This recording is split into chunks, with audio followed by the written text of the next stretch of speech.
The Miami Heat have the best chance yet to get Donovan Mitchell, and I cannot be happier. Now, this is my 4th time talking about Donovan Mitchell on this channel, which is unreal, but this is huge for my team, so I just had to talk about it. But for those of you who don't know, the New York Knicks just gave Barrett a contract extension for up to $120 million. Now, because this makes it virtually impossible for the Knicks to actually sign Donovan Mitchell now, the Heat have to be front runners, and we have pieces. I'm telling you, we have pieces. Now, I said multiple times in previous videos that the Heat do have, I believe, a better trade package than the New York Knicks could provide to the Jazz. I also think that if we were to land Donovan Mitchell, that we would be finals favorites. I'm telling you, do not sleep on us. Now, according to these reports, the Heat actually did offer the Jazz a trade offer for Donovan Mitchell, but it just wasn't sufficient enough for them. But how sufficient will that be now, considering they're probably the best team for the Jazz and also have great young pieces? I don't know, man. I think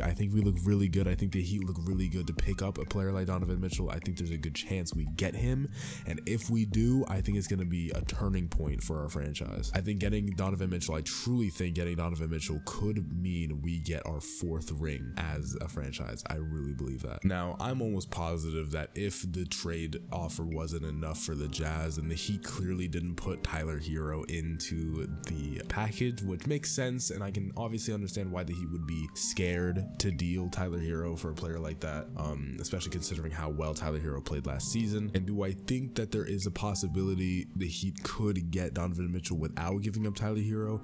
Yes, but I think the Jazz are going to try their hardest to get Tyler Herro if they can. I'm sure we probably offered them something along the lines of Duncan Robinson, Yurtsevin, maybe Jovic if we had him at the time of these offers, maybe some picks. I'm sure that's probably something along the lines of what we were asking or giving them. I can understand why the Jazz would want something more for their, star shooting guard. It makes a lot of sense, especially considering he's an all-star at this point in his career, damn near all-NBA, if not all-NBA. And I mean, truthfully, Donovan Mitchell is him. Donovan Mitchell is absolutely him, and picking him up on the team would mean so much, and I think the Jazz know that, and so they're really trying to get the best deal they can, which is why they turned down the Knicks deal, which was kind of mediocre looking at it. They didn't offer them Barrett, they didn't offer them Julius Randle. It was just kind of a mixed bag of some decent players, maybe with potential, maybe not, and I can definitely see why the Jazz would decline an offer like that. It's just not really what they're looking for as a franchise. They really need to start rebuilding immediately, especially considering they're trying to get in the Wembanyama sweepstakes. Now, a lot of teams are trying to get in that. I assume Portland is probably trying to get there, maybe